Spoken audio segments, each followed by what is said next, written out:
ఈరోజు సుఖీభవలో ఆయుర్వేదంతో ఎండోమెట్రియాసిస్ మాయం. గుండె పనితీరు మందగించిందా? బయాప్సీతో క్యాన్సర్ కొట్టురట్టు. రొమ్ములో క్యాన్సర్ కంగారొద్దు. ఇంకా హెల్త్ టిప్. నెలసరి రోజుల్లో కడుపు నొప్పితో బాధపడడం మనలో చాలా మందికి అనుభవమే. అయితే నెలసరితో నిమిత్తం లేకుండా తరచూ పొత్తు కడుపులో నొప్పి వేధిస్తుంటే, అది కూడా భరించలేనంతగా ఆత్మహత్య చేసుకుందామా అనేంతగా బాధిస్తుంటే, అలాంటి నొప్పి వెనుక ఖచ్చితంగా ఎండోమెట్రియాసిస్ కారణంగా ఉంటే అవకాశం ఉంటుంది. తీవ్రమైన నొప్పితో మహిళల్ని చిత్రవద చేసే ఎండోమెట్రియాసిస్కు మన సాంప్రదాయ వైద్యం ఆయుర్వేదం చెబుతున్న చికిత్సలు, పరిష్కార మార్గాల గురించి ఇప్పుడు తెలుసుకుందాం.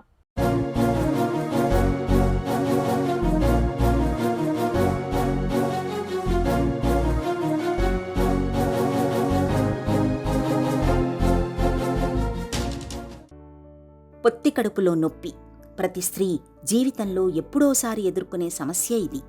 సున్నితమైన పునరుత్పత్తి అవయవాలు ఉండే పొత్తికడుపు ప్రాంతంలో నొప్పి అన్నది ఏ సమయంలోనైనా బాధించొచ్చు.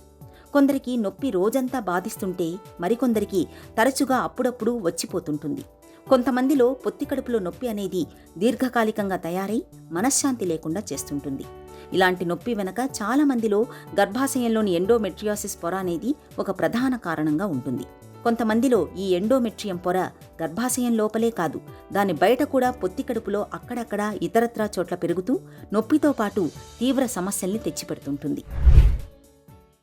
గర్భాశయ ముఖద్వారం లోపల, గర్భసంచి లోపల ఉండేటువంటి ఎండోమెట్రియల్ లేయర్ లాంటిది తిరిగి పునరుత్పత్తి చెంది ఓవరీస్లో కానీ, ఫెలోపియన్ ట్యూబ్స్లో కానీ, సర్విక్స్లో కానీ, అబ్డామినల్ ఇన్నర్ పార్ట్స్లో ఆ కణజాలము లాంటి కణజాలమును ఉత్పత్తి చేసి స్త్రీలలో సివియర్ ముట్ల సమయములో తీవ్రమైన వేదన, డిస్మెనోరియా అంటారు. పెళ్ళైన ఉమెన్స్ లోపల డిస్పారూనియా, కలయిక లోపల తీవ్రమైన వేదన, ఈవెన్ యూరిన్ పోయినప్పుడు కానీ, టాయిలెట్ పోయినప్పుడు కానీ విపరీతమైన పొత్తి కడుపులో నొప్పి, వామిటింగ్సు, ఇట్లాంటి తీవ్రమైన ఇబ్బందులతో కూడి ఉండి సంతాన సాఫల్యత కలగకుండా చేయగలిగి ఉండేటువంటి వ్యాధి కాబట్టే ఇది అత్యంత ప్రాముఖ్యతను సంతరించుకున్నది. దీనికి కారణాలు వెతికినట్టయితే జెనెటికల్ ఫ్యాక్టర్స్ కానీ, ఎన్విరాన్మెంటల్ పొల్యూషన్ కానీ, లేదంటే మనం తీసుకునేటువంటి ఆహార విహారములు అయితేనేమి ముఖ్యమైనటువంటి భూమికను పోషిస్తున్నాయి. జెనెటికల్ ఫ్యాక్టర్స్, ఇది వంశపారంపర్యంగా వచ్చేది, మనం ఏం చేయలేం. తర్వాత ఎన్విరాన్మెంటల్ పొల్యూషన్, వర్క్ స్ట్రెస్, తీసుకునే ఆహారము ఇత్యాది. తర్వాత దీనివల్ల హార్మోనల్ వేరియేషన్ చేత ఎండోమెట్రియాసిస్ రావడానికి ఆస్కారం ఉంది. ఎండోమెట్రియాసిస్ పొర మందంగా పెరిగి దాని మూలంగా పొత్తికడుపులో నొప్పి తరచూ వచ్చిపోతూ బాధిస్తున్నప్పుడు ఆహారపరమైన జాగ్రత్తలతో పాటు జీవన సరళిలోనూ కొన్ని ప్రత్యేక జాగ్రత్తలు తీసుకుంటే మంచి ఫలితం ఉంటుంది. ముఖ్యంగా సాత్విక ఆహారాలను తీసుకోవాలి. బాగా నీళ్లు తాగాలి. దుంపకూరలు, వంకాయ వేపుళ్లను, కాఫీ, టీలను బాగా తగ్గించాలి. మొలకెత్తిన విత్తనాలు, పండ్లు, ఆకుకూరల్ని రోజువారీ ఆహారంలో ఒక భాగంగా చేసుకోవాలి. పొట్టలో నొప్పి ఎక్కువగా ఉన్నప్పుడు గోరువెచ్చటి నీళ్లతో స్నానం చేయటం, వేడి నీటితో కాపడం పెట్టుకోవడం మంచిది. పొత్తి కడుపులో నొప్పిని తగ్గించడానికి ఇంగువ బాగా పనిచేస్తుంది. ఇంగువను 1 గ్రాము మోతాదుగా ఆహారంలో కలిపి కానీ, నేరుగా నీళ్లతో కానీ తీసుకోవాలి. పొత్తి కడుపులో వేధించే నొప్పికి కలబంద అద్భుతంగా పనిచేస్తుంది. కలబంద గుజ్జు నుంచి రసం తీసి కొద్ది మోతాదులో తీసుకుంటే నొప్పి నుంచి మంచి ఉపశమనంగా ఉంటుంది. పొత్తి కడుపు నొప్పికి త్రిఫలా చూర్ణం కూడా బాగా పనిచేస్తుంది. రాత్రి నిద్రకు ముందు చిటికెడు కుంకుమ పువ్వును వేడి పాలతో కలిపి తీసుకుంటే నొప్పి నుంచి మంచి ఉపశమనం లభిస్తుంది. ఆయుర్వేద దృష్ట్యా చూసినట్టయితే దీనికి మహాయోని, వాతజ యోని వ్యాపత్ కింద తీసుకోవచ్చు. ఈ యోని వ్యాపత్ కింద తీసుకున్నట్టయితే మనము ఒక రకమైనటువంటి ఇదమిద్దంగా ఒక ప్రత్యేకమైనటువంటి చికిత్సా పద్ధతుల్ని మనం చూయించవచ్చు. శిగ్రు ఆకును యొక్క చూర్ణాన్ని డైలీ 5 గ్రామ్స్ ఉదయం రాత్రి ఇవ్వడం, వరుణాది కషాయాన్ని మనము పేషెంట్కు రోజు ఇవ్వడం, తర్వాత అశోకాకు సంబంధించినటువంటి అశోకారిష్ట కానివ్వండి, అశోకాది వటి కానీ, అశోకాది సత్వాన్ని కానీ మనం రోగికి ఇవ్వడము ద్వారా మనం చేయడం. తర్వాత అశోకాది ఘృతమును మనం రోజు 5 grams మార్నింగ్ అండ్ ఈవినింగ్ పాలల్లో కలిపి ఇవ్వడం ద్వారా ఇది జనరల్ ఆయుర్వేదిక్ ప్రాక్టీషనర్ చేసేటువంటి పని. దీనిలో ప్రత్యేకమైనటువంటి స్పెషాలిటీ వర్క్ ఏంటంటే ఉత్తరవస్తి ద్వారా వరుణాది ఘన కషాయంతో తయారు చేసినటువంటి ఘీ బేస్డ్ మెడిసిన్ను ఉత్తర బస్తీ ద్వారా యోని మార్గము గుండా మనము 7 to 14 days 10 to 20 mlను మనము ఒక ప్రత్యేకమైన ఎసెప్టిక్ కండిషన్స్లో ఇవ్వడము. దీని ద్వారా యోని అంతర్గతంగా యూట్రైన్ అంతర్గతంగా ఉండేటువంటి ఇన్ఫెక్షన్ను కంట్రోల్ చేసినటువంటి కేసులు చాలా ఉన్నాయి. అట్లాగే పెల్విక్ ఇన్ఫ్లమేటరీ డిసీజ్ అనేటువంటిది పిఐడి చాలా కామన్, లో బ్యాక్కి ఎక్కువగా ఉంటుంది. కాబట్టి కటిబస్తీ అనేటువంటి ఒక ప్రత్యేకమైనటువంటి పంచకర్మ విధానాన్ని కూడా ధన్వంతరి తైలాన్ని మనం రోజు నడుం భాగం లోపల పిండి కట్టి 10 to 30 minutes చేయడం. తర్వాత శోధన శమన చికిత్సల ద్వారా ఈ వ్యాధికి ఆయుర్వేదం ద్వారా తప్పకుండా ఉపశమనాన్ని కలిగించవచ్చండి. పొత్తి కడుపులో నొప్పి బాగా తీవ్రంగా ఉన్నప్పుడు అర చెంచాడు వసపొడిని వేడి నీళ్లతో కలిపి రోజుకు 2 సార్లు తీసుకుంటే నొప్పి నుంచి మంచి ఉపశమనం లభిస్తుంది. 1 చెంచాడు నల్ల నువ్వులు, అర చెంచాడు జీలకర్ర తీసుకుని వీటికి కొద్దిగా బెల్లం కలిపి చూర్ణంగా నూరి 2 పూటలా తీసుకుంటున్నా మంచి ఫలితం కనిపిస్తుంది. మందార పువ్వులను మజ్జిగతో కలిపి ముద్దగా నూరి పూటకు 2 చెంచాల వంతున రోజుకు 2 పూటలా తీసుకుంటే పొత్తి కడుపులో నొప్పి ఇట్టే తగ్గిపోతుంది. ప్రతిరోజు యోగాసనాలు వేయడం మేలు.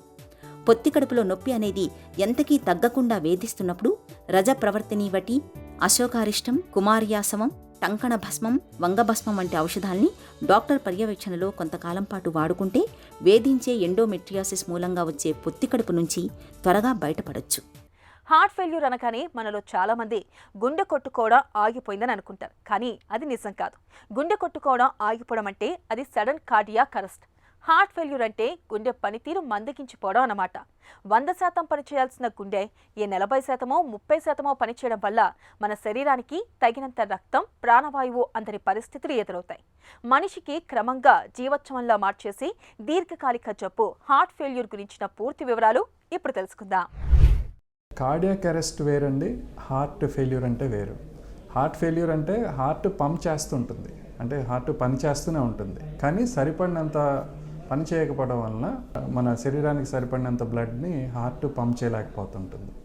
కార్డియాక్ అరెస్ట్ అంటే హార్ట్ పూర్తిగా పని చేయటం మానేయటం, అంటే అసలు హార్ట్ బీటింగ్ అనేది లేకుండా ఉండటాన్ని కార్డియాక్ అరెస్ట్ అంటారు. సో హార్ట్ సరిపడినంత బ్లడ్ పంప్ చేయలేకపోవడానికి అనేక కారణాలు ఉంటాయండి. ఇప్పుడు మన హార్ట్లో అనేక భాగాలు ఉంటాయి. ఈ భాగాల్లో ఏది సరిగా పని చేయలేకపోయినా అల్టిమేట్గా హార్ట్ సామర్థ్యం అనేది తగ్గిపోవచ్చు అన్నమాట. అంటే ఉదాహరణకి హార్ట్ కండరం బలహీన పడిపోతే హార్ట్ సరిపడినంత పంపింగ్ చేయలేకపోవచ్చు. ఇలా హార్ట్ కండరం బలహీన పడటానికి కొద్దిమందికి ఏంటంటే గుండె రక్త సరఫరాలో ఏదైనా పూడికలు ఉండి హార్ట్ అటాక్ వచ్చి దానివలన హార్ట్ మజిల్ డ్యామేజ్ జరిగి హార్ట్ సామర్థ్యం తగ్గిపోవచ్చు.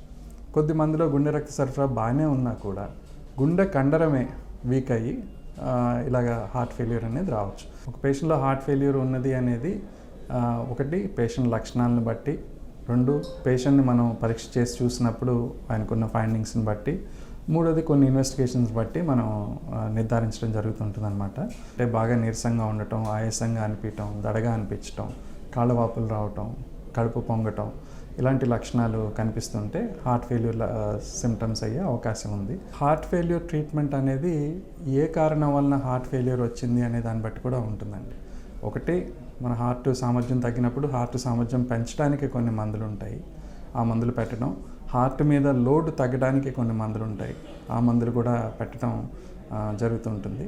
అండ్ అదే సమయంలో ఇలా హార్ట్ ఫెయిల్యూర్ రావడానికి కారణం ఏంటనేది చూసుకుని దాన్ని కూడా సరి చేయాల్సిన అవసరం ఉంది. అంటే ఉదాహరణకి గుండె రక్త సరఫరాలో పూడికలు ఉండి వాటి వలన గుండెకి రక్త సరఫరా సరిగ్గా జరగక హార్ట్ సామర్థ్యం తగ్గటం, ఫెయిల్యూర్ రావటం అనేది ఉంటే యాంజియోగ్రామ్ చేసి ఆ లోపల ఉన్న బ్లాక్స్ని సరి చేసుకోవటం అనేది కొద్ది మందిలో చేయాల్సి వస్తుంది. అదేవిధంగా గుండెలో ఏదైనా వాల్వ్ సమస్య ఉండి దానివల్ల హార్ట్ సామర్థ్యం తగ్గుతుంటే ఆ వాల్వ్ సమస్యని సరి చేసుకోవడానికి ఫర్దర్ ట్రీట్మెంట్ అనేది జనరల్ ఎక్కువ మందిలో సర్జరీ అనేది అవసరం పడే అవకాశం ఉంటుంది. అండ్ ఇతర కారణాలు ఏమన్నా ఉంటాయి, బ్లడ్ తక్కువ ఉండటం కానీ, థైరాయిడ్ అబ్నార్మాలిటీస్ కానీ, వైటమిన్ డెఫిషియన్సీస్ కానీ, ఇలాంటివి ఏమన్నా ఉంటే వాటిని కూడా సరి చేసుకోవటం అనేది చేయాల్సి ఉంటుంది. ఒంట్లో జబ్బేదో అంతుపట్టనప్పుడు, సాధారణ పరీక్షలతో ఫలితం కనిపించినప్పుడు డాక్టర్లు బయాప్సీ పరీక్షను చేయించుకోవాల్సిందిగా సూచిస్తుంటారు.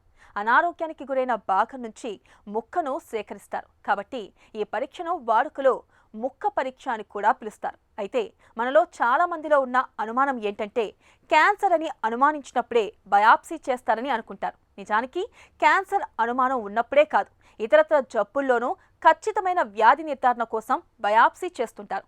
బయాప్సీ పరీక్ష గురించిన పూర్తి వివరాలు ఇప్పుడు తెలుసుకుందాం.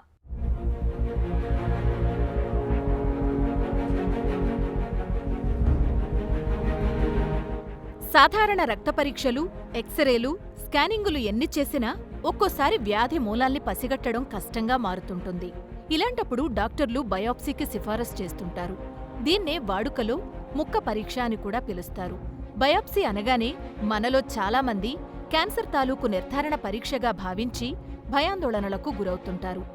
బయాప్సీ అనేది క్యాన్సర్ నిర్ధారణ పరీక్షే అయినప్పటికీ అన్ని సందర్భాల్లోనూ క్యాన్సర్ నిర్ధారణ కోసమే బయాప్సీ చేయరు.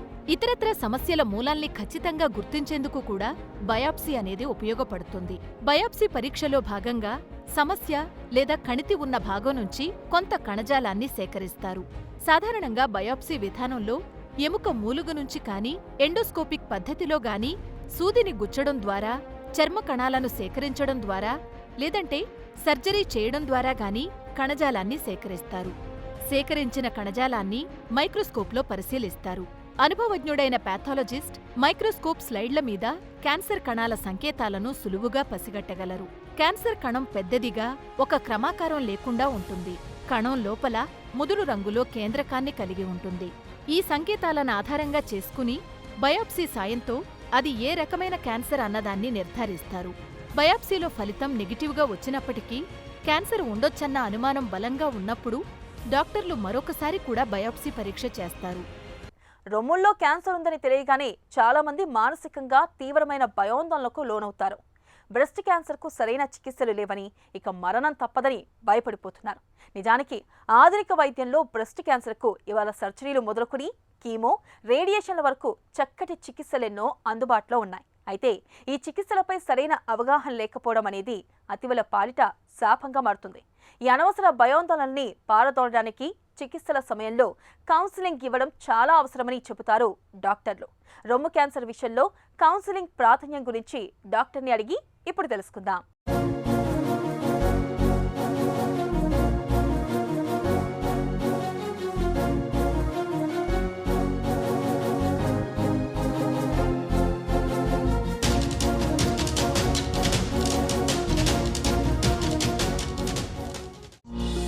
రొమ్ము క్యాన్సర్ చికిత్సలో కౌన్సిలింగ్కు ఉన్న ప్రాధాన్యం ఏంటి?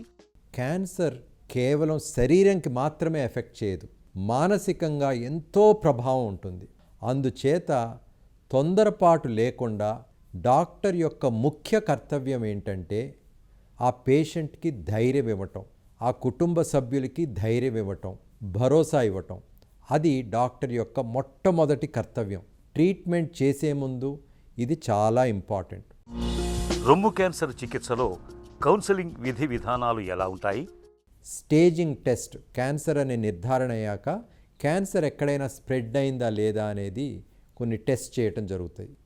ఈ టెస్ట్ అయిన అనంతరం ఒక మల్టీ డిసిప్లినరీ టీమ్, అంటే surgeon, radiologist, pathologist, medical oncologist, radiation oncologist ఆ పర్టికులర్ పేషెంట్కి ఏం ట్రీట్మెంట్ ఇస్తే బాగుంటుంది అనేది డిసైడ్ చేయటం జరుగుతుంది.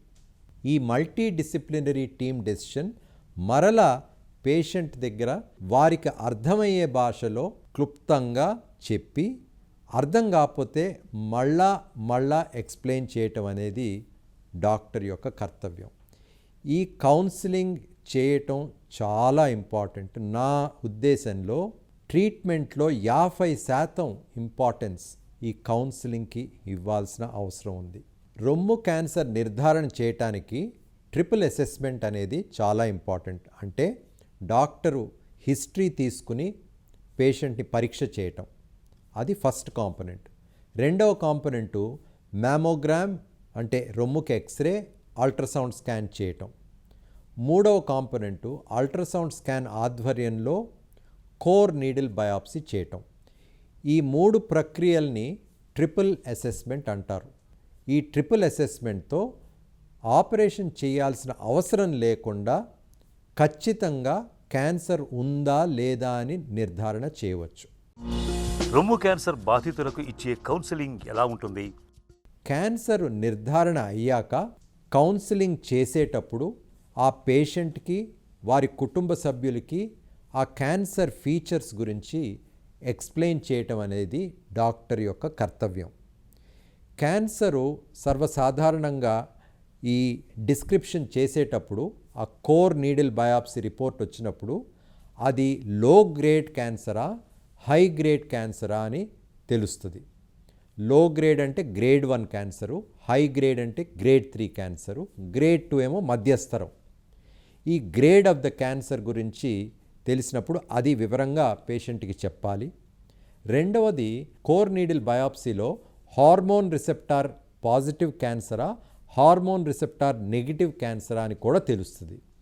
అంతేకాకుండా HER2 రిసెప్టార్ అనేది కొన్ని క్యాన్సర్స్లో ఓవర్ ఎక్స్ప్రెషన్ ఉంటుంది, అది పాజిటివా కాదా అని కూడా తెలిసే అవకాశం ఉంటుంది.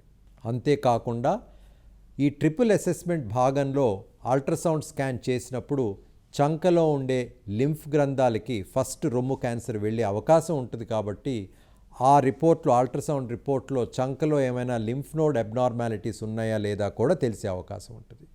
ఇవే కాకుండా స్టేజింగ్ అంటే క్యాన్సరు రొమ్ము నుంచి ఇంకెక్కడికైనా వెళ్ళిందా లేదా అని స్టేజింగ్ టెస్ట్ ద్వారా తెలుసుకోవటం జరుగుతుంది.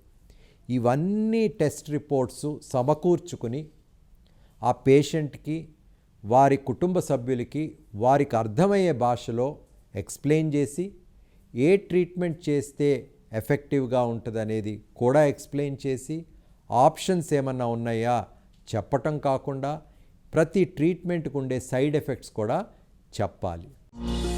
రొమ్ము క్యాన్సర్ చికిత్సలు ఎలా ఉంటాయి? సర్వసాధారణంగా రొమ్ము క్యాన్సర్ వచ్చినప్పుడు 5 రకాల ట్రీట్మెంట్స్ ఉంటాయి. ఒకటి శస్త్రచికిత్స, రెండవది కీమోథెరపీ అంటే మందుల ద్వారా ఇంట్రావీనస్గా ఇవ్వటం, మూడవది హార్మోన్ థెరపీ అంటే ట్యాబ్లెట్ థెరపీ, నాలుగవది రేడియేషన్ థెరపీ, ఐదవది టార్గెటెడ్ థెరపీ.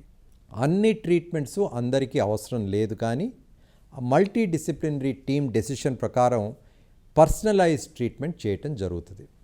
శస్త్రచికిత్స వచ్చేటప్పటికి రొమ్ములో శస్త్రచికిత్స 2 భాగాలుగా మనం మాట్లాడచ్చు. ఒకటి రొమ్ముకి శస్త్రచికిత్స, రెండవది రొమ్ము దగ్గర ఉన్న చంకలో ఉండే లింఫ్ గ్లాండ్స్కి శస్త్రచికిత్స. రొమ్ములో శస్త్రచికిత్స 2 రకాలు. ఒకటి రొమ్ము క్యాన్సర్ కణితిని తీసి దాని చుట్టూ నార్మల్ టిష్యూని తీయటం వైడ్ లోకల్ ఎక్సిషన్ అంటారు. అంటే ఈ ప్రక్రియ ద్వారా రొమ్ము తీయాల్సిన అవసరం లేకుండా కేవలం క్యాన్సర్ కణితిని, దాని నార్మల్ టిష్యూని తీయటం జరుగుతుంది. అట్లా చేసినప్పుడు రొమ్ములో సొట్ట ఏర్పడుతుంది. అందుకని ఇటీవల కాలంలో అత్యాధునికమైన సర్జికల్ టెక్నిక్స్ని వాడుతూ ఆంకోప్లాస్టిక్ సర్జరీ అనేది చేయటం జరుగుతుంది. అంటే రొమ్ములో గడ్డ తీసినప్పుడు సొట్ట పడుతుంది కాబట్టి ఆ సొట్టని పూడ్చివేసే టెక్నిక్స్ని ఆంకోప్లాస్టిక్ టెక్నిక్స్ అంటారు. రెండవ ఆప్షను మాస్టెక్టమీ అంటే రొమ్ము అంతా తొలగించటం. ఇటీవల కాలంలో అడ్వాన్సెస్ నియో అడ్జువెంట్ థెరపీ అంటారు. అంటే క్యాన్సరు ఇంతకు ముందు రోజుల్లో చిన్నగా ఉన్నప్పుడు మాత్రమే ఈ బ్రెస్ట్ కన్జర్వేషన్ సర్జరీ చేయటం అనేది రికమెండ్ చేసేవారు. ఇటీవల కాలంలో పెద్ద క్యాన్సర్ ఉన్నప్పటికీ ఆ క్యాన్సర్ సైజ్ని, ఆ క్యాన్సర్ కణితిని చిన్నగా చేయటానికి కీమోథెరపీ సర్జరీ శస్త్రచికిత్స చేసే ముందు చేసినట్టయితే, ఆ సైజు తగ్గించినట్టయితే రొమ్ముని మొత్తం తొలగించాల్సిన అవసరం లేకుండా కేవలం ఆ క్యాన్సర్ కణితిని, నార్మల్ టిష్యూని తీసే అవకాశం ఈ రోజుల్లో అందుబాటులోకి వచ్చింది. రెండవ భాగం రొమ్ము కింద ఉన్న చంకలోని లింఫ్ గ్రంథాలకి చేసే శస్త్రచికిత్స. చంకలో కూడా 2 ఆప్షన్స్ ఉన్నాయి. ట్రెడిషనల్గా ఎన్నో సంవత్సరాల నుంచి రొమ్ము క్యాన్సర్ వచ్చిన వారికి చంకలోని లింఫ్ గ్రంథాలన్నిటినీ తొలగించేవారు. దీనిని యాక్సిలరీ నోడ్ క్లియరెన్స్ అంటారు. ఈ ప్రొసీజర్ వల్ల కొంతమందికి, అంటే 100 మందిలో 10 నుంచి 15% మందికి చెయ్యి వాపు రావటం అనేది పాసిబిలిటీ ఉంది. దీన్ని లింఫ్ ఎడిమా అంటారు. అంతేకాకుండా చంకలోని లింఫ్ గ్రంథాలు అన్నీ తీసినప్పుడు అక్కడ నర్వ్స్ డ్యామేజ్ అయ్యే అవకాశం ఉంటుంది. కాబట్టి ఇటీవల కాలంలో సెంటినల్ నోడ్ బయాప్సీ అనే ఒక మినిమలీ ఇన్వేజివ్ ప్రొసీజర్ చంకలో చేయటం జరుగుతుంది. ఆ సెంటినల్ నోడ్ బయాప్సీ అంటే ఏంటంటే, రొమ్ములో క్యాన్సర్ వచ్చినప్పుడు మొట్టమొదట వెళ్ళేది 1, 2, 3 లింఫ్ నోడ్స్కి ఫస్ట్ అది సోకే అవకాశం ఉంటుంది, క్యాన్సర్ స్ప్రెడ్ అయ్యే అవకాశం ఉంటుంది. అంటే ఆ సెంటినల్ లింఫ్ నోడ్స్ మాత్రమే ఇన్వాల్వ్ అయినాయా లేదా అని ఈ సెంటినల్ నోడ్ బయాప్సీ ద్వారా తెలుసుకోవచ్చు. తెలిస్తే జయం, తెలియకపోతే భయం. రొమ్ము క్యాన్సర్కు ఈ వ్యాఖ్యలు చక్కగా సరిపోతాయి. కౌన్సిలింగ్ సాయంతో చికిత్సలపై అవగాహన పెంచుకుంటే రొమ్ము క్యాన్సర్ని సులువుగానే జయించవచ్చు. సర్జరీ, కీమో, రేడియేషన్ చికిత్సల సాయంతో బ్రెస్ట్ క్యాన్సర్ నుంచి పూర్తిగా బయటపడొచ్చు. ఇక ఈ రోజు కార్యక్రమాన్ని ముగించే ముందు స్టార్ హాస్పిటల్ సమర్పించు ఒక చిన్న చిట్కా మీకోసం. గొంతు నొప్పితో బాధపడుతున్నప్పుడు 2 చెంచాల తులసి రసంలోకి 1 చెంచాడు తేనెను కలిపి తీసుకోండి. గొంతు నొప్పి నుంచి మంచి ఉపశమనం లభిస్తుంది.